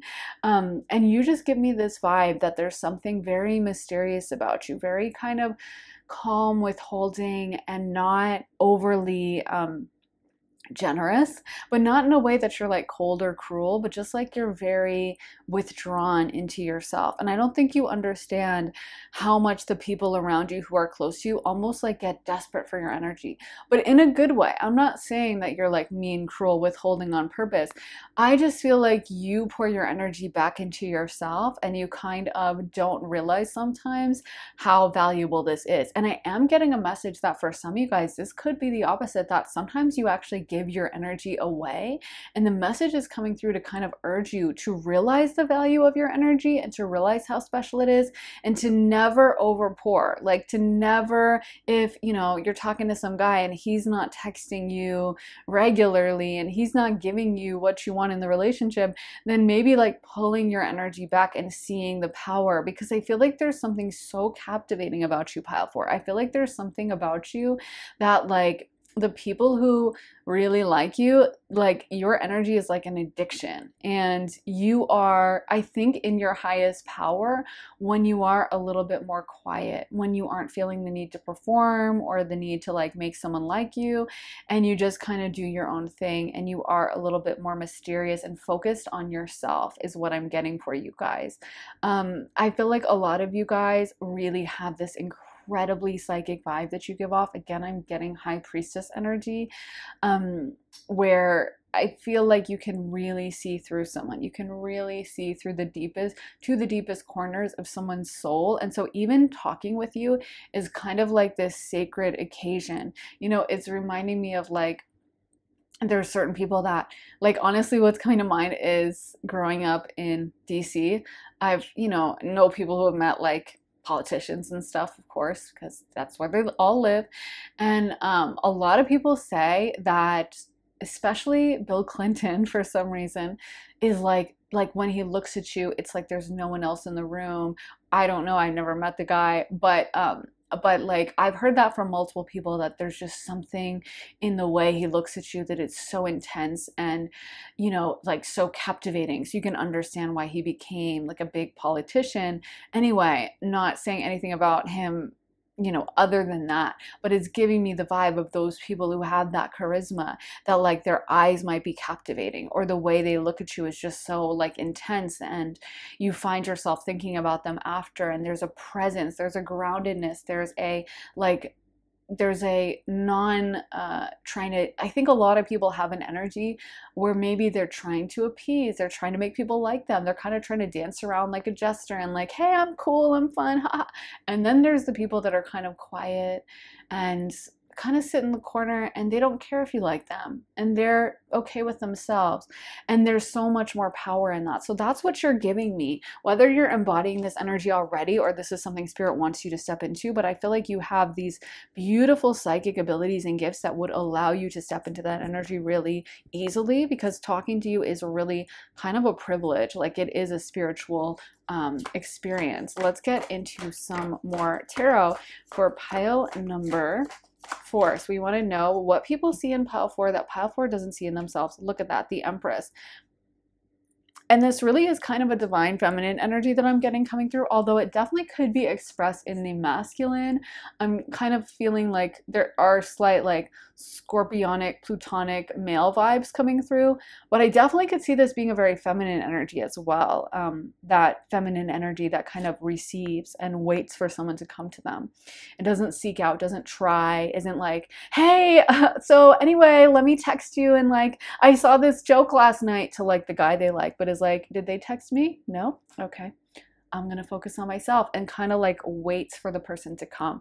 I'm literally seeing a spider having woven a web, and like the spider's waiting for the fly. The spider is not chasing the fly from like tree to tree and trying to get the spider creates the web, and then it's like, come on in, you know. And the fly might not even realize like, oh, first let me like check this cool person out, let me check this web out, and then they're stuck. And I feel like you have that quality that someone might go on a date with you, someone might talk to you, and they don't even realize how much of an effect you're going to have on them, and how touched they will be by your energy, and that they will think of you for a while afterwards. You know, it's reminding me of this song by Fleetwood Mac, and actually I kept hearing the song Rhiannon in my mind by Fleetwood Mac. I love that song, but also Rhiannon is the moon goddess for the ancient Celts. That's their name, of the goddess of the moon. So I kept hearing Rhiannon. I almost mentioned Rhiannon, the moon goddess, but I didn't. And yeah, and I was doing a meditation on the moon last night, like staring out at the moon, and I don't know, like I just keep seeing that and hearing that in my mind, Rhiannon, which is the Celtic goddess of the moon. So you definitely give off that vibe, and kind of the Stevie Nicks Fleetwood Mac vibe. But the other lyric I'm hearing from Fleetwood Mac is, you'll never get away from the sound of the woman that loves you. I can't remember what song exactly that's from. But yeah, I feel like for you guys, there's something about you that like someone might try to run away from you, someone might try to sabotage, someone might try to like blot you out of their existence. Like I'm seeing Eternal Sunshine of the Spotless Mind, how they put him in that machine where it wipes away their memories. But I feel like for you, none of that would work. Like people sometimes get obsessed with you, or they wonder, did they put a love spell on me? Like they're kind of into tarot and astrology. Maybe they do spells on top. Maybe they put a love spell on me. They might think all these crazy things because they're like, I can't stop thinking about pile 4. Oh my God, what the heck is happening? But I feel like no matter how much they try, they can't get you out of their mind, because there's something about you that touches people so deep in their soul. And not just one person where like maybe there's an ex or whatever, but like multiple people may meet up with you for like lunch randomly, or may meet you at like an office party and then just think of you after and be like, wow, that was such an interesting, unique person. Or see you walking down the street and not even talk to you, but be like, who was that? And wow. And if they see you again, be like, whoa. And maybe you finally, maybe they've seen you walk down past their store that they're always working in, and then you finally pop into the store one day and they're like, oh, I see you all the time. And you might find that like that happens to you a lot. Like people are like, oh yeah, do you live around here? So I think I've seen, and you're like, how do you know me? But I feel like you don't realize what a kind of ripple in the energetic field your energy makes. Like you really have an effect on people, and they are drawn to you so much, pile 4. So yeah, there's this charisma about you that like, the funny thing is you're not trying for it. You have that innate, because like also thinking of the Empress, she is always laying back in repose. She is not an energy of going after it the way the Emperor, her male counterpart, is, ruled by Aries. She is waiting for it to come. She is receptive. She's laying down. She's chilling. She knows it's going to come. And there's that vibe for you of like, you don't seek it out. You don't try. You don't have to push yourself or make things come to you. They just do. So we got the Hanged Man, and we also got the Ten of Pentacles, Six of Pentacles reversed. Yes, you receive easily. And the Five of Swords.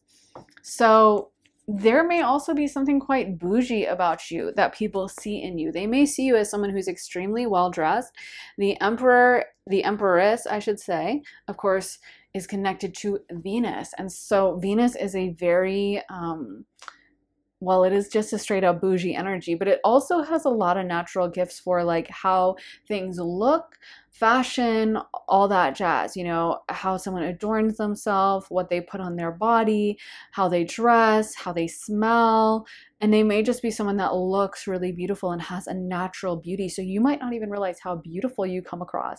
And honestly, I think you're the first pile that's gotten like a straight up just physical, you know, this is more an energy reading, so it's unique that you guys are getting like a physical description coming through that Spirit is just saying you guys are just really beautiful and you don't even realize how beautiful you are on just a purely physical level. And also your grace and energy, but like the way you carry yourself. I don't think you realize how striking you are and how unique. You guys may have amazing bone structure, amazing hair, amazing natural smell. Also, I'm hearing a lot of you guys smell really good. And I feel like you just carry yourself in a way that's very elegant, very beautiful, and very special. And with the Ten of Pentacles, the Six of Pentacles reversed, it may also come off kind of expensive. You may come off bougie, well put together, kind of fancy, even if you're like just dressed in sweats. You just have this attitude about you that people assume, oh, like she's got money, or she grew up with money, or she's, you know, probably has lots of people giving her things. Like there's this vibe about you of just like luxurious, well taken care of, relaxed, and easy life, pampered life. Also, we got the Hanged Man, and the Hanged Man is ruled by Neptune, the ruler of Pisces. So again, with that highly intuitive energy, and Pisces, Neptune is that connection to the divine. It's that planet that connects us with the collective and with the astral plane, and is kind of that deep knowing. Also, Pisces is glamour. So, you know, Neptune rolls over like Hollywood, and that whole structure, that whole kind of glamorous industry that maybe is sometimes not what you see is fully accurate, you know.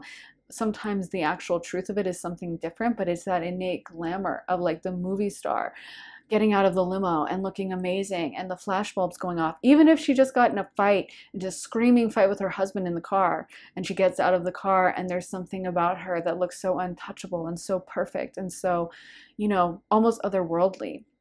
And I feel like you give off that vibe too, you know. It's also kind of elusive. There's something very elusive about Pisces. Pisces is the fish, so it will swim away. It's like if you're fishing and you make a noise on the riverbank, the fish is going to swim right off. It's hard to catch a fish. That's why men will fish for hours to catch like 3 fish, you know.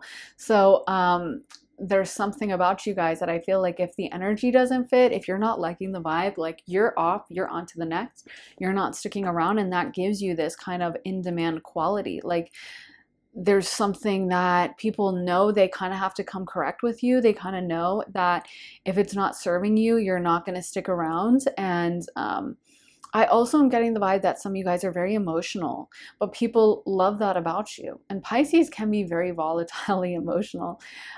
It's funny because I was reading that book of my favorite celebrity of all time, Elizabeth Taylor. She was born on my birthday, so I don't know if that's why I love her so much, because we're the exact same degree of Pisces.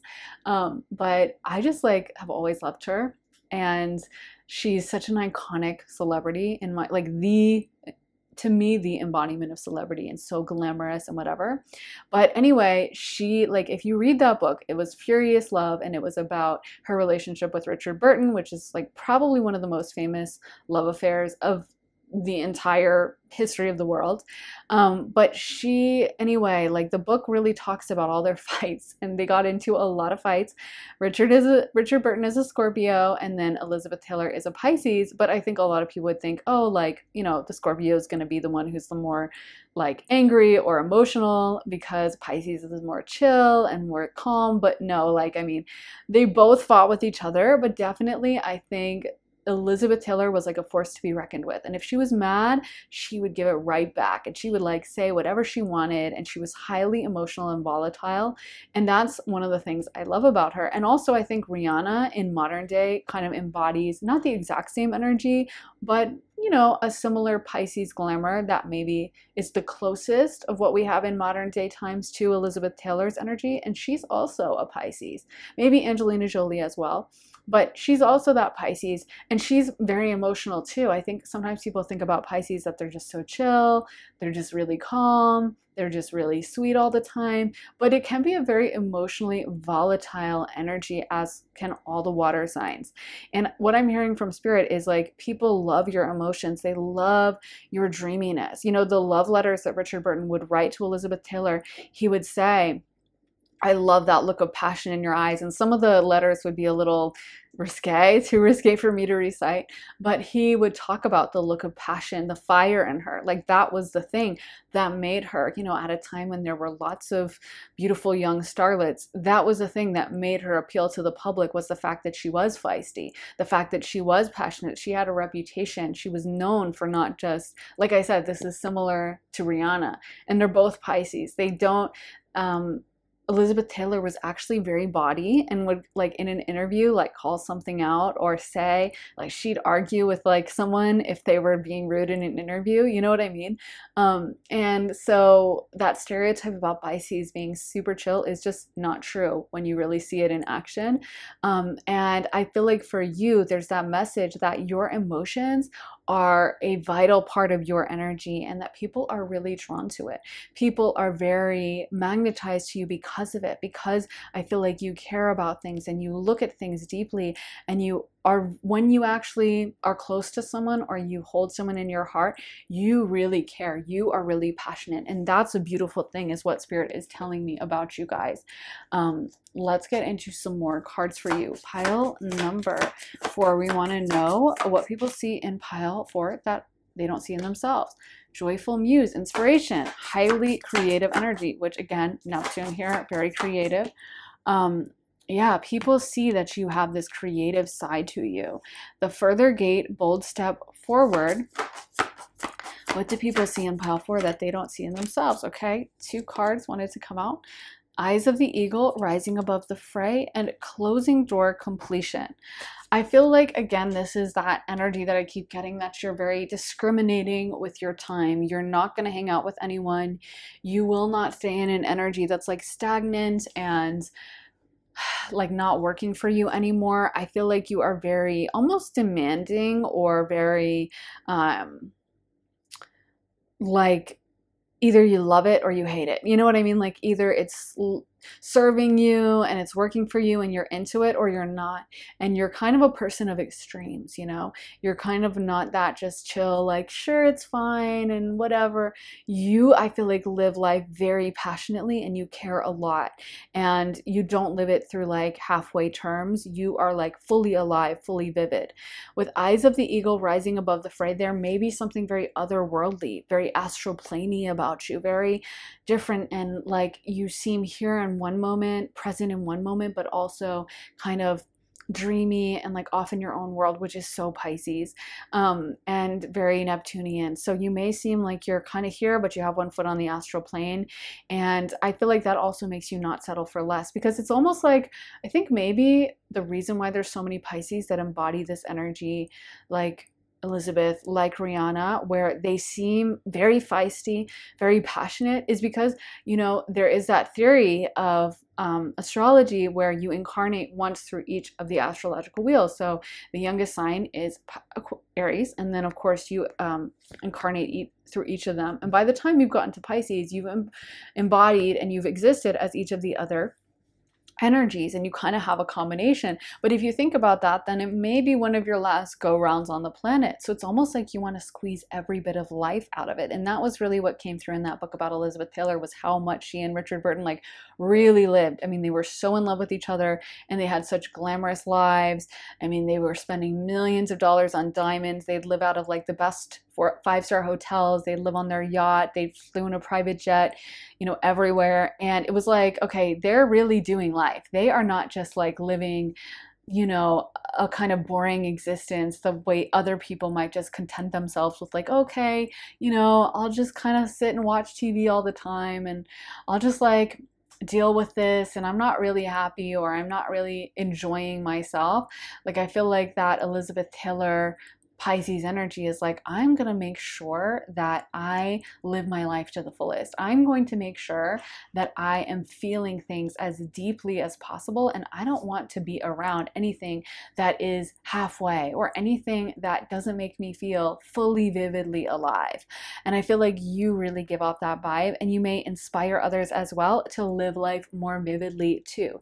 You may find that people kind of see how you're doing things, and it makes them inspired to like care more, and to feel more, and to get into those relationships, and to like have the food they want to eat. That was the other thing about Elizabeth, is like she had a big appetite for everything, and she loved to eat well. She loved to, you know, sleep with her man, Richard Burton, and she was very like sensual about all those things. And I feel like you give off that vibe too, even like a Taurusy vibe of loving to eat, loving to enjoy, loving to have passion for everything in their life, and not just living life about, you know, what's easy, or I don't care that much. It's like, yeah, I do care, and I want to feel everything. And yeah, I feel like that makes other people really admire you and kind of want to do the same thing. Let's get some astrology dice for you. Pile number 4.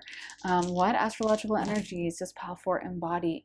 So we got Mercury, which rules over Gemini and Virgo, and then the 8th house, as well as Virgo. So Virgo is on that same astrological wheel across from Pisces, but we have Virgo energy, Scorpio, and then Mercury energy coming through.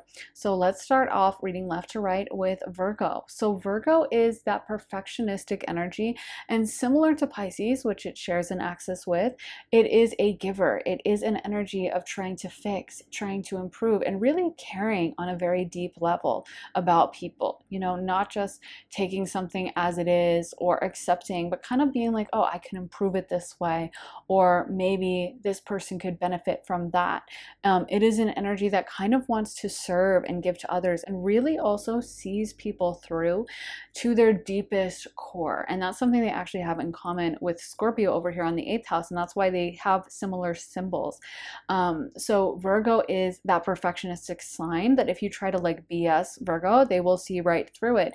And then, like I was mentioning at the very beginning, you know, when it comes to, if you could imagine being back in the day and having to go into the temple with the high priestess, that was probably the fear in your mind, is like, oh my God, she's going to see me with the goddess, you know, that would reside in these temples. It's like, oh my gosh, I don't know if I want this goddess looking at me again. And the goddess that I kind of felt around you guys, Rhiannon, goddess of the moon, it's like, oh, I don't know if I want to have someone who's so powerful seeing through me. But I feel like you really give off that vibe that you truly see people through to their core. You truly don't just believe the BS or the surface level whatever.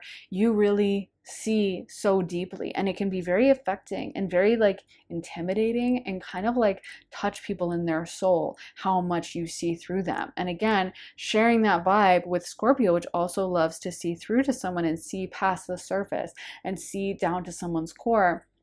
Scorpio is also highly psychic, which is this energy I've been picking up on, some water throughout this energy, be it the moon, aka Cancer, Pisces and Neptune, or now Scorpio, Pluto. All the water signs have that in common, that they really can see, you know, actual spiritual truth, not just what someone may be saying or what it looks like on the surface or what the appearance may be, but like what is the actual truth, and that deep intuitive connection to the astral plane that Scorpios have, Pisces and Cancers have. And I feel like you guys really really embody this energy that you are a deep spiritual, almost like a leader or a teacher for people, and people end up being very affected by their time with you. They end up being very drawn in by you and kind of like seduced by you. Also, eighth house energy, Scorpio energy, can be extremely seductive. That's maybe why I felt Elizabeth Taylor energy kind of around you. Is like she was an icon of seduction. She was, you know, arguably one of the most beautiful women in history and revered as this massive sex symbol in her time. And again, the eighth house can have that energy around them of just exuding sexuality. And also, she was with Richard Burton, who is a Scorpio, and he was like a male counterpart to that.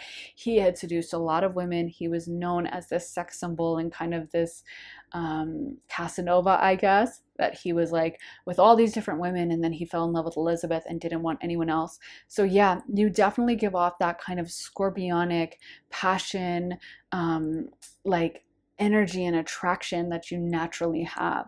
Then we have Mercury energy, and Mercury rules over Virgo as well as Gemini, but since we talked about Virgo, we can talk about Gemini, I guess, here.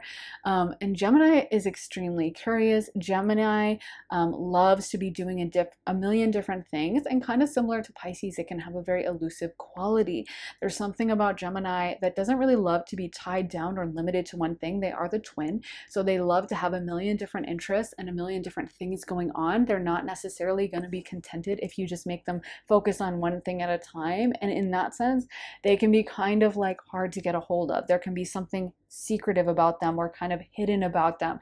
Again, also eighth house is super secretive. But anyway, so again, back to this visual that I saw at the beginning of someone walking into a temple to talk to the high priestess. The whole point is the priestesses often had to be hidden away. If you think about like the Vestal virgins back in the day that ruled the asteroid Vesta in modern day astrology, the Vestal virgins were kept away and they were closely guarded because, you know, when someone was in that role of like a high priestess, oftentimes they were considered very important and necessary to protect, and also that their energy just shouldn't be accessible to anyone, and that it needed to be selectively directed towards certain causes. They didn't want to overburden the high priestess or the goddesses with too many other things, so they would, you know, basically only give access to certain people. And I feel like you give off that energy, that your energy is so precious and so valuable that it's like not everyone gets access to you. And that you entering into someone's life is like a very sacred like endorsement of them, and like says a lot about them, because you could almost have anyone and you're very picky and choosy. So yeah, that is what I have for you, pile number 4. I really hope that resonates, guys. If you want to see more of my content, then be sure to head to my Patreon where I post all my additional readings. I just posted a reading all about your future spouse, but there are over 90 exclusive readings you'll only get access to when you sign up for Patreon, and you also get early and ad-free access to all my YouTube videos. So if that sounds good to you and you're interested in signing up, then head to the link underneath the timestamps in the comments and the description and join me on Patreon. Also, if you would like to book a private session with me, you can do that at my website, briarrosetarot.com, whether you want a astrology reading, channeling session, tarot reading, or a combination of all three, whether you want it to be a quick 30-minute reading or a full-length hour-long reading, whether you want it to be pre-recorded or live, you get to really customize your session so it's perfect for you. If that sounds good and you want to book a slot with me, then head to my website, briarrosetarot.com, and link for that is in my description. So thank you so much for watching, guys. I'm sending you so much love and light, and I will see you again very soon for another reading. Take care, guys. Bye.